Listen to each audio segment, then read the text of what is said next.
Walker Talker. The Walker Talker. Welcome to the Walker Talker. Welcome to the Walker Talker. Welcome to the Walker Talker. Welcome to the Walker Talker. So let's get to talking.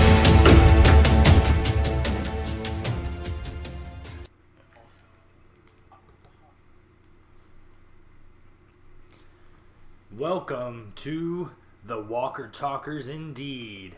Time to review episode 1 of season 9. What's going on, everybody? I'm Aaron. I'm Pete.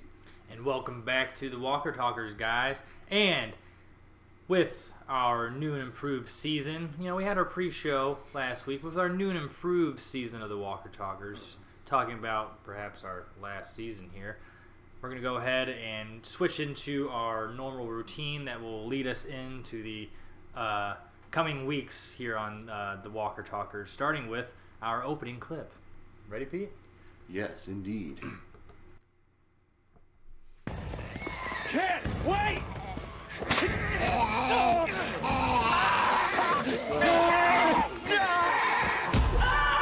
Like he's perfect for a kill, and boy did it come right away via bite to the bicep and bucked to the chest. Yeah, I don't know if you guys caught that, but he got like straight bucked, like hardcore. Full. It was a full quarter horse or whatever. It wasn't like a little pony or anything. That's like ribs, green bro, probably puncturing along. Like I think he died from that. Internal bleeding before he died from the bite or anything. Like, Mm-hmm. and they just went ahead and gave him the old slippity doodah, slippity day with a knife to the head. Maggie did, but yeah. So anyway, that was and she was totally like remorseful. She wasn't like cold. Oh, she was. Cold. She wasn't cold at all. She wasn't was cold totally... like previous seasons. Right. Yeah, she was very remorseful. Yeah. Yeah, you're right. She, but that could also be because the last few seasons she was doing that to like saviors while they were sleeping. Remember? Yes. I don't think she was in that group. I don't think she was in that group. No, but hey, Glenn was. Glenn was in that group, indeed. Yep. But hey, guys, welcome back here. The first episode of season 9 is now in the history books, and hey, we're all right with it. We had a good time watching it, of course. I think one thing in particular kind of let it be a good episode, and we'll discuss that later. But ultimately, it was kind of on the fence. It wasn't by any means a bad episode, but not at all. Well, as my reaction to it was, they had a good bookends. They had a death at the beginning, death at the end, and all the meat in the middle kind of like showed you what was going down at all 5 communities. Even though it didn't go to every community, but like you still were told that Oceanside's operating. Mm-hmm. They didn't all just leave and go to the other spots. Right. So they got their fresh fish. And then you find out that Hilltop is thriving big time with crops. Oh yeah, they're doing really well with vegetables and with fruits.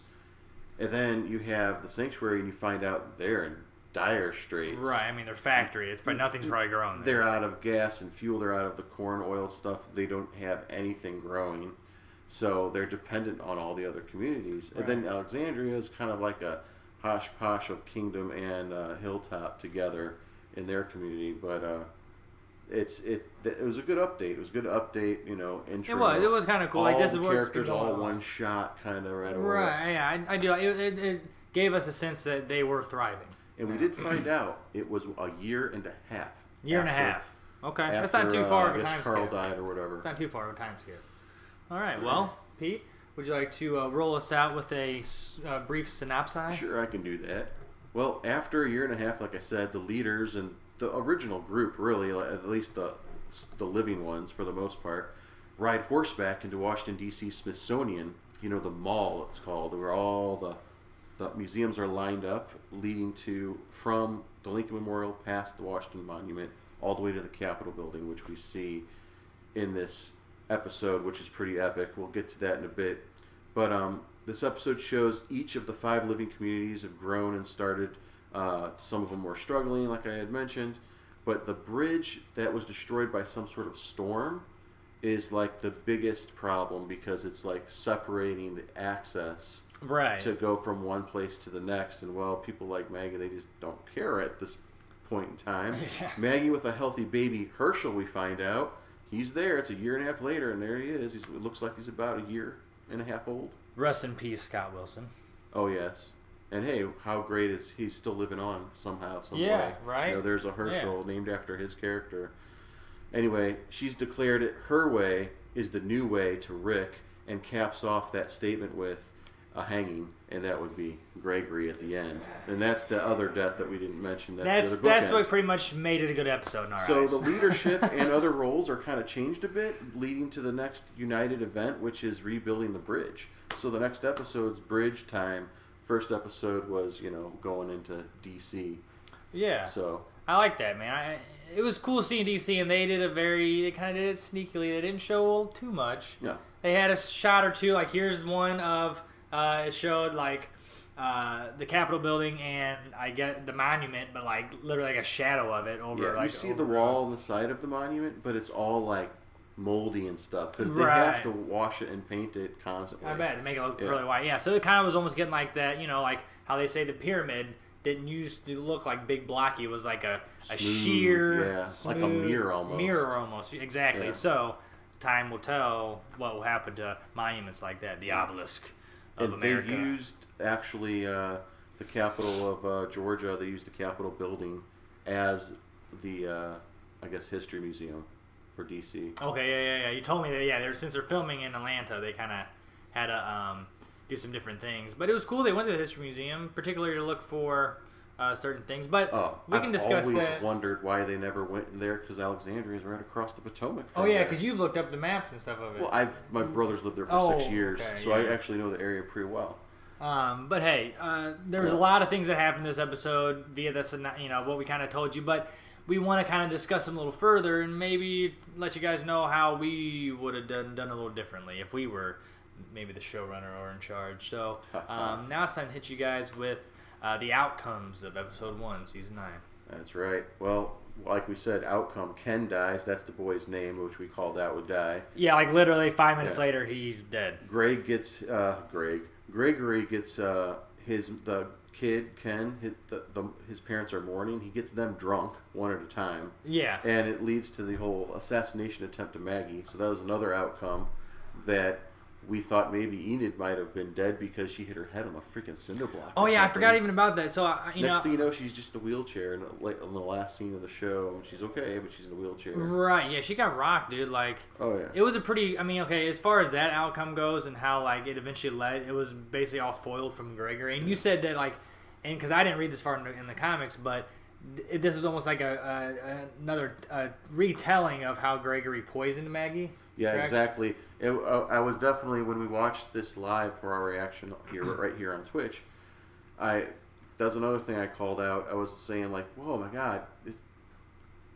Before they got back before the funeral even started, I'm like, oh, this is where he convinces the family to poison her, and he tries poisoning her, and it doesn't work at all, and he fails miserably at it, and she calls him out in the comic and on the program saying, you suck at even murdering. Like, you can't even do that right, Yeah, it was awesome. I do like how the outcome in terms of how badass Maggie was and how, like, just she does not give a fuck about him anymore. It was almost an excuse waiting for her. Like, she just needed that excuse to fucking wring that dude's neck, literally. And he ran out of time a long time ago. He really did. It was just I mean, he's just taking up air, really. You're right. Not just food, but also air. So as far as outcomes changed there, I don't know. I think I would. I'd be okay with how that turned out. It made the episode more than satisfactory because they took away something that they didn't kill Negan, they didn't make him suffer yet, like really suffer. Yeah. Besides being isolated, so this was a nice little release, and finding the seeds are another outcome because that means everything. I mean, to find a doomsday locker room with drawers and drawers of seeds from everywhere. It's amazing. I've been talking about this for a long time. Yeah. I've been saying, why don't you go to DC? Go to this, go to that, go to the Pentagon for weaponry or whatever. Right. Go to this place for that. Go to the naval base for this. You got boats. You got this. You got top-notch everything right along that coastline. There must be something preventing them from really delving into DC, and I'm wondering if they're like maybe they're we're meant to think that the characters are scared to go to DC based on like the population and that right. could still be infested. Right. So you got the Potomac protecting them. Right. It wraps around Alexandria, dividing Alexandria, Virginia from right across the river downtown Washington DC. Right.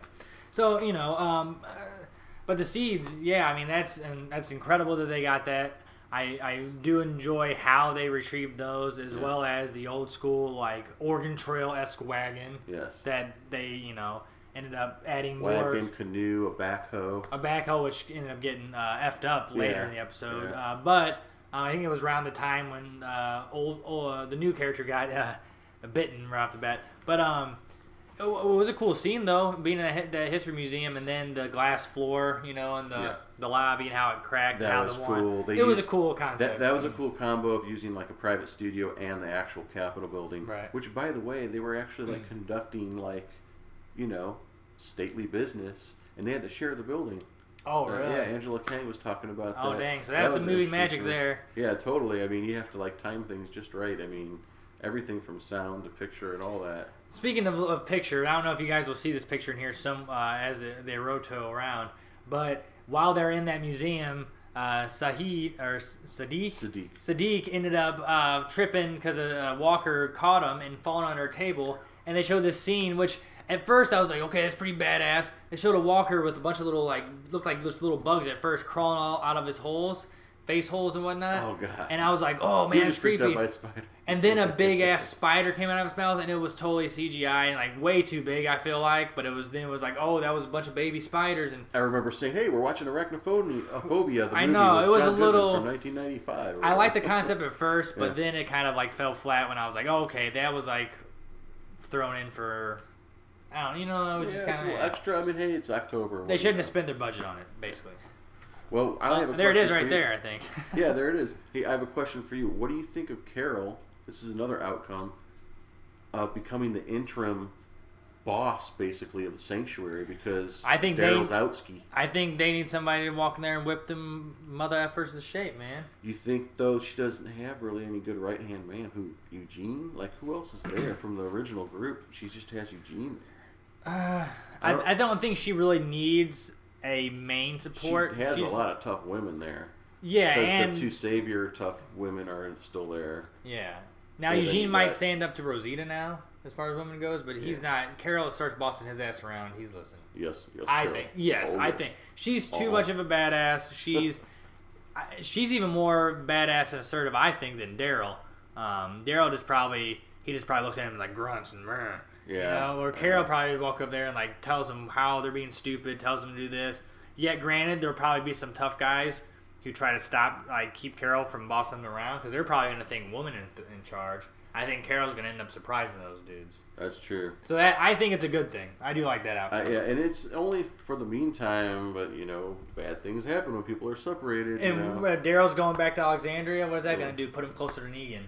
He's gonna be like the Daryl Negan. No, he's like no. Where's he going? This is another outcome I don't even have listed, and that is he talked to Rick and said, and Rick's like, well, if you want to leave, then come back to Alexandria. This and that. He's like, no, immediately no. He's like, oh yeah, you did say that. You're right. He's like, I want to go and check on Maggie and the baby. Like I'm going to Hilltop. Oh, he's going to Hilltop. Right. You're right. So he's totally picked his side there, and at the same time though they're still bros. Like all the previews that led up to this made it look like it was your decision, Rick, like the quick clips. But then of course after that, these one-liners, they're hugging and and stuff. So I don't really think it's a big problem, but I do think it's a problem with Maggie. I think Maggie's gonna be the big reason that they're gonna probably go in there hopefully and try to kidnap Negan and torture his ass to death. I hope so, man. Anyway, fans' choice time. Ooh, fans' choice. Now, you guys remember us mentioning about this, and you remember our friend that's going to help us out with this special little thing. But, Pete, why don't you remind them again what friend choice is?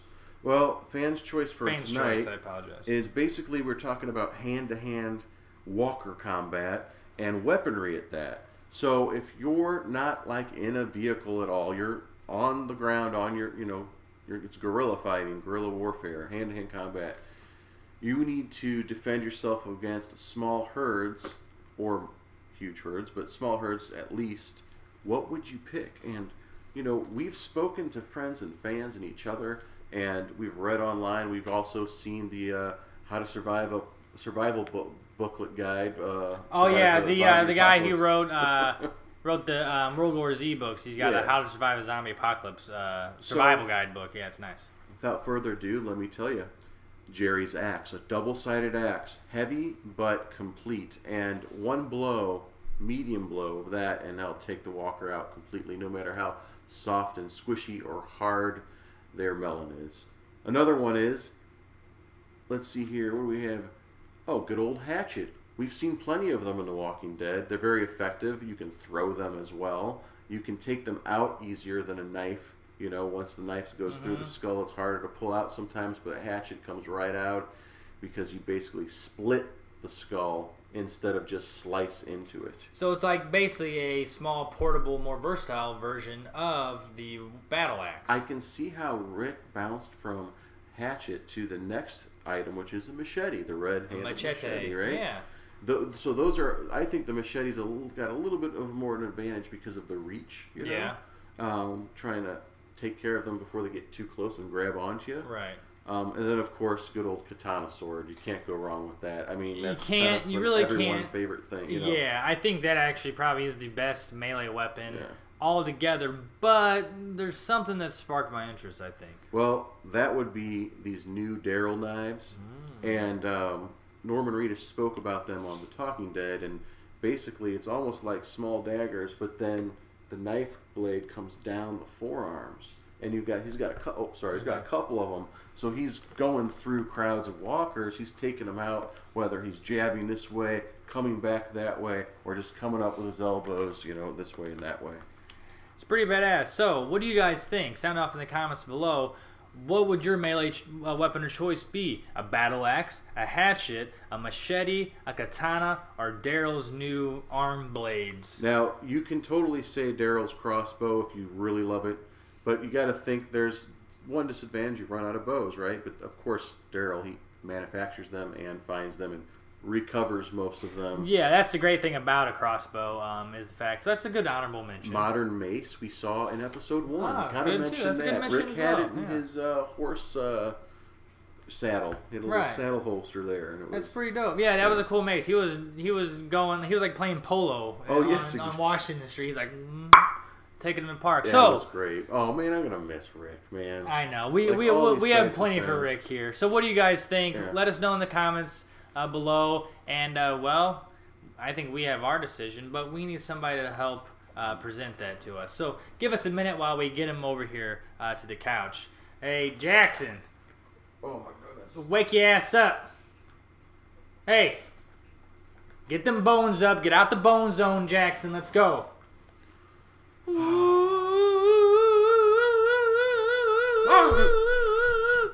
Hold on, Jackson's hiding behind this little thing here.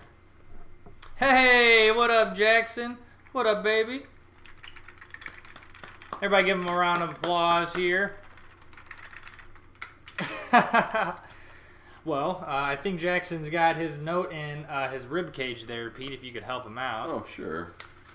Golly. Oh, thanks, buddy. Thanks, Next time, use your hands. Okay, Jackson, what is our choice for a melee weapon?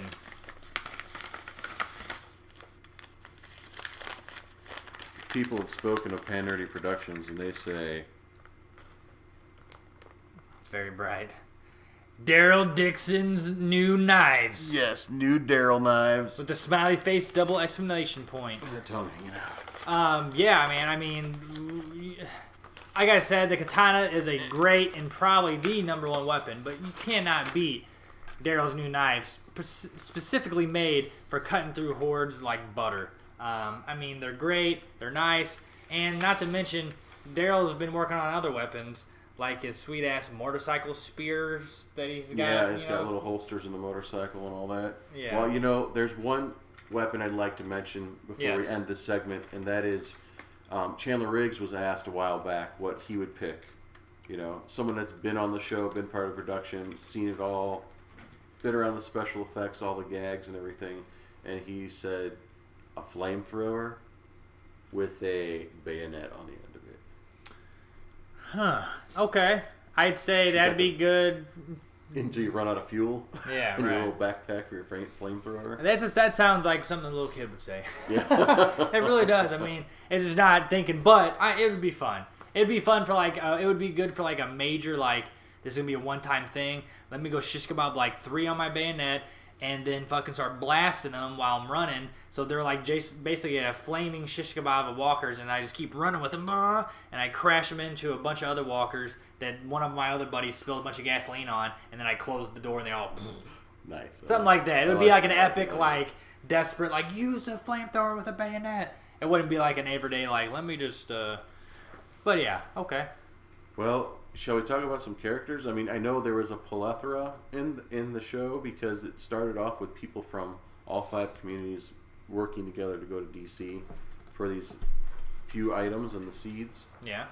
But, you know, Rick and Michonne, I think we should talk about... There he is. There's Rick. And, hey, there's Michonne. Hey, there we go. There was a Michonne moment where they're in bed together, right? Yes. And I think there's a picture somewhere in there.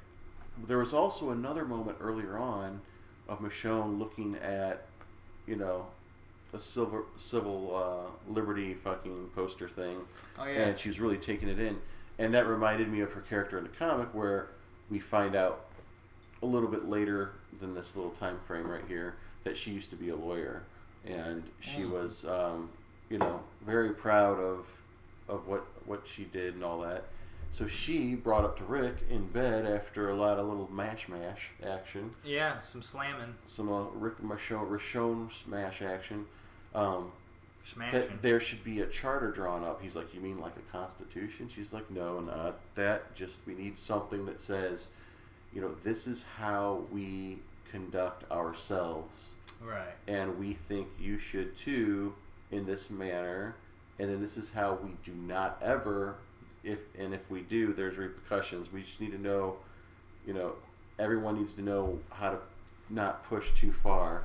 Yeah, I think it's pretty cool that she's trying to establish that, and that they're having like quote unquote, you know, pillow talk about everything. Daryl not wanting to be in sanctuary, and like Maggie, like her situation where she's got a funeral on her hands now. Right. You know? Mm-hmm. So there's a lot of things going on, but you know, there's not much to say else about Daryl, Maggie, and Jesus and Enid. They're sort of like locked together and they're in sync, you know? Yeah, I could see that for the most part. I mean, yeah, as far as Daryl goes, he's kind of got his thing going at the sanctuary. But not anymore. He's no, gone. not anymore. He's gone, right. He had his thing going. Mm-hmm. Wow, he got introduced. He had like his cool bike shop where he had like a freaking harem of motorcycles. That was pretty fun, yeah. That was pretty cool.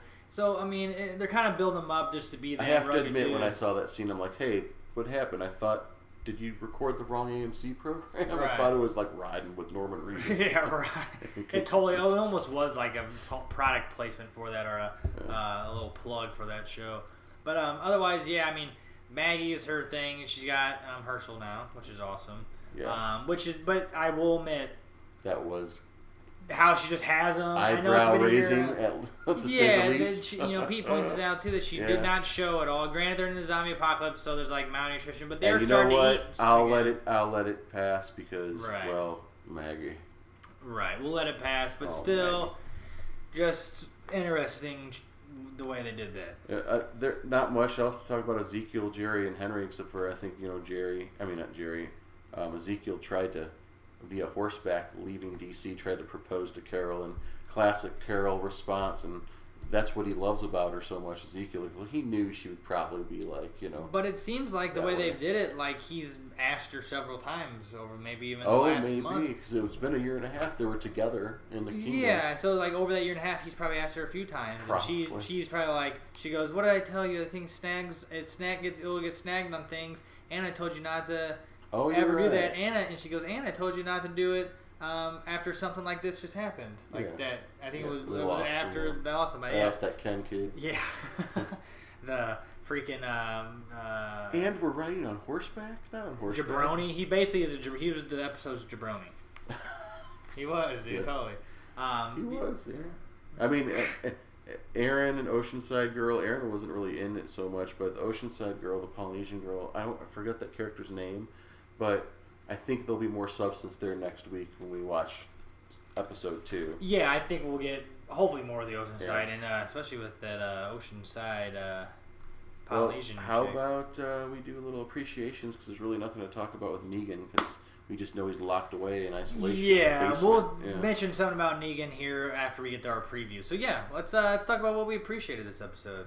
I mean, I'll start off, and I know you agree. The evolution of man. Oh yeah, I loved with it. With the walker at the end, and there's that creepy smile on one-eyed Gabriel. Meanwhile, Oh man, he's super creepy now. Isn't he? yeah, the way they Wearing his, zoomed in like- on his teeth and stuff, it was just kind of like, very. They tried to get a good comic book kind of feel there, I guess. I think they did, yeah, because even with like his hat, like he Yeah. looks totally like out of some kind of Yeah. dark, you Yeah. know, preacher comic Yeah. book. And then Jadis was Jadis, like, yeah. "Oh, the de-evolution of man. I love it." You know, she like, digs of it as course an she did. artist. Oh, yeah, like it looks like an installation. You know, She was like, "This is the best feeling I've had in a long time." But yeah, that was kind of cool. And then also just what do I have here? The emergence of what I like to say Queen Widow Maggie via death of Gregory. Like, even though she said before she offed him, like, this is not how it's gonna be all the time. Right. She's like, blah blah blah blah, and she said her piece, and like she's like, "Do you have anything to say?" And Gregory basically, was shitting his pants, screaming, and she just nods to Daryl. Daryl smacks doors. Right. And that's like, when he tried to get, the drunk parents of the kid who died to kill Maggie, after she, like, got out of that situation, she was in the cabin confronting Gregory, and even that motherfucker tried stabbing her. Yeah, I know. Yeah, she's in good shape now because she's now got Daryl, Jesus, probably Aaron when he's not at Oceanside. Those 3 characters there are like hardcore, like Oh, yeah. they do anything for her in a heartbeat. Right. And you can't say that about other people in the other spots. Yeah. That's pretty. She's got it made. I'll say this. I do appreciate how they built up Maggie this episode. Yeah. I think with her, though not being necessarily publicized, but her most likely leaving the show too at the end of the season, they're going to build her up to be pretty badass as well, and I hope they do. I hope her and Rick really have the send-offs they need, and that it doesn't fall short. So we'll see where it goes, but I appreciate that. And you know what else I always appreciate with this show? The zombies, the walkers. Oh yeah, of course, the walkers. We didn't even mention that first walker they zoom in on Yeah, in he's like, DC. He's got the big jaw open, I like love it. it's stretch man jaw. Like I don't. It was like right at this scene. He like comes around the corner, like right there. Yeah, that was a good one. It's fascinating how they hide the person inside that thing. Oh, I know, right? You know what I mean? Like all the stuff that's like the layers and stuff they have to put up with. Yeah. I always appreciate Well, that stuff. Next segment, we're almost going to wrap it up soon, but who's next? Fans' choice. Who's next? Who is next? Who is going to die next? Who's going to get munched on? Who's going to get their guts ripped out? Who's going to get slashed, dashed? Who indeed? So we do have an idea, guys, for next week. We'll bring it on. We're going to have a chart with the 12 most prominent characters that we'll put up here in this slide area.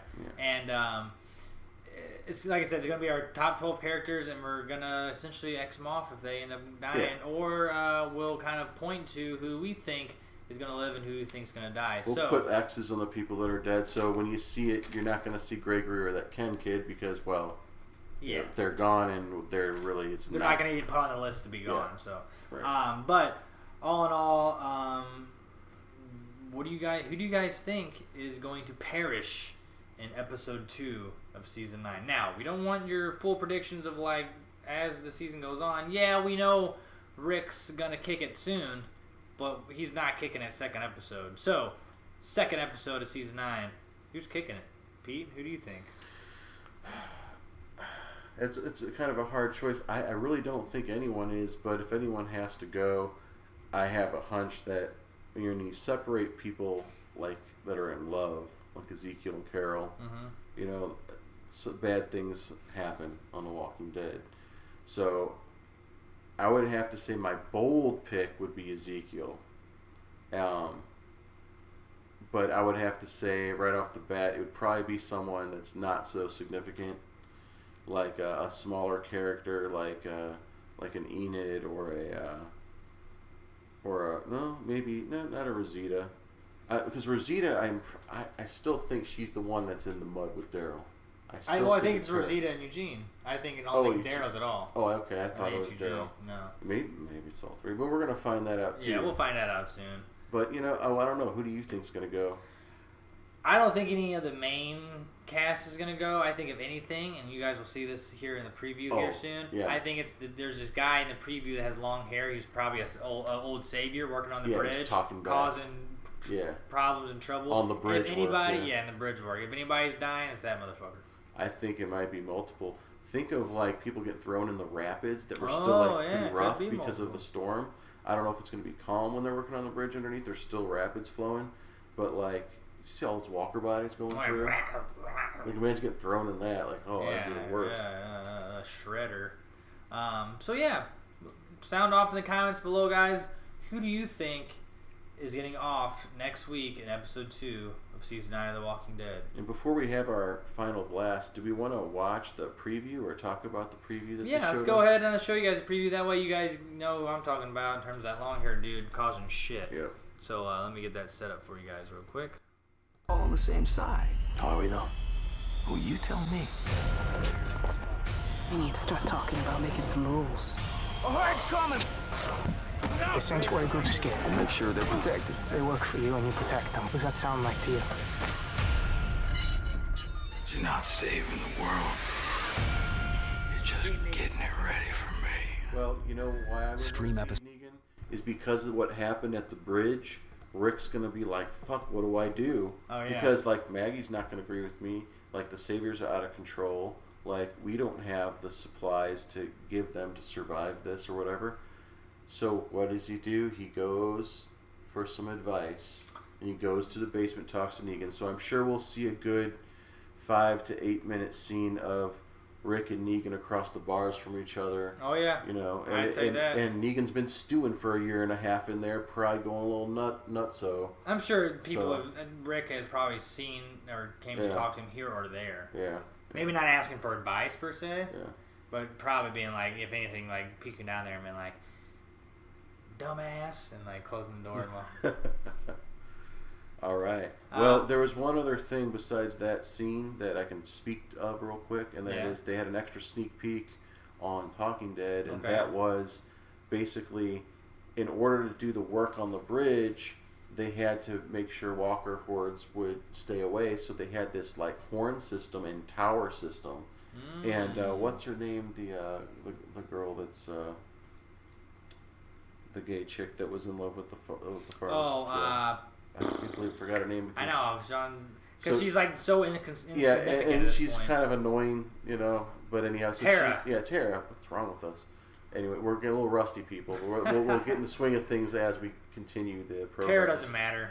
So yeah, she's on like a walkie-talkie on a tower, and Rick's on the walkie-talkie. She's like, the other horn didn't sound, and they're coming straight for the bridge where everyone's at. Right. So I'm sure there's like a big old tussle, and then maybe the tussle's broken up because, well, everyone's got to fend for themselves because here comes a horde. And that's probably after the fact that they probably already argued and almost got in a fight earlier in the day or something because, so it's probably just going to turn up to be some kind of chaos. So you're right. More people might die than what I predicted. A couple people might try running away and falling off the bridge. Now, let's just hope it's more former saviors than anything, because for any of them to put graffiti on the wall saying like bring Negan back kind of stuff, then you've got a problem on your hands. Well, here's a final question for you, and this is a question about predictions, Pete. And yes, do you think next week will be the introduction of the Whisperers, or like the hints, that smutty scene that we keep mentioning? I do not. I think they're just gonna keep doing the stuff with the whole like the aggravation between Maggie and Rick, and things are gonna get heated up. I think truthfully, the sanctuary probably won't go down, but it would be nice to where like something happens and it starts to just burns up or something, because it's really not doing anything any good for anybody. I don't know where its geographical spot is compared to the other, communities, but Also, one more thing just came to my mind. Do you think we'll see Dwight? That's more of a general prediction question. For sure. This is season and all. I think we will at some point. Well, for sure we'll see Dwight, and I think it's going to come at the episode 8, or maybe the second half. Yeah. And it might start off with him finding his love of his life as a walker or something. Yeah. And then he just comes back because he doesn't know what else to do. Yeah. Okay. I like that. Yeah. Or we'll see him on Fear. Oh yeah, something like that's probably what's going to happen. Thanks, Pete. So, with that being said, Final Blast? We have a segment called Final Blast, guys, and well, Final Blast is this. Like we kind of we know what's going to happen. It's the send off to Rick. It's probably going to happen in the first half of the season. Let's assume that Rick is gone, and my Final Blast says this: like, if Rick is going to be leaving, what storyline could possibly save the show when Rick's gone? Like, I know Daryl, Carol, and Negan are going to be the top 3 characters because Maggie's already out and Michonne might be out or one more year if they can woo her. Right. So, like, we know the 3 are Negan, Carol, Daryl. Right. So, like, how is that dynamic? I mean, I guess you're going to have to bring in new people and just hope that everyone's captured by the essence of them and intrigued, besides just having the whole Whisper thing showdown, Rick sacrifice himself, and then they eventually beat the Whispers, and then season 9 is over. Right. Like, they drag it out. The Negan thing was dragged out. It was, and that's so the Whispers is going to be...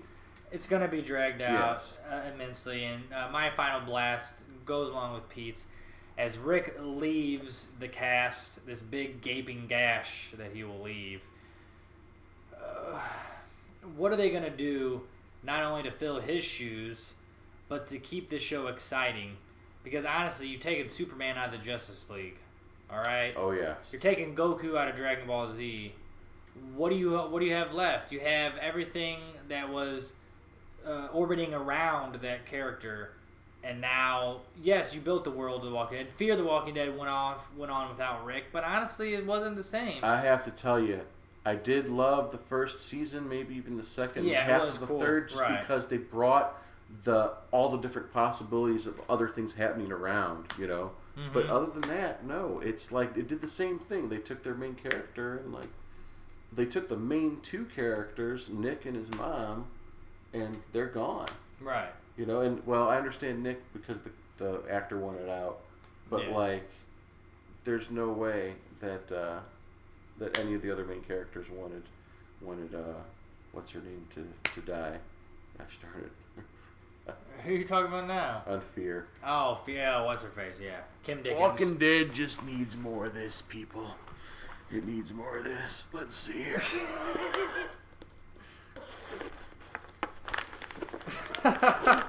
Oh, God.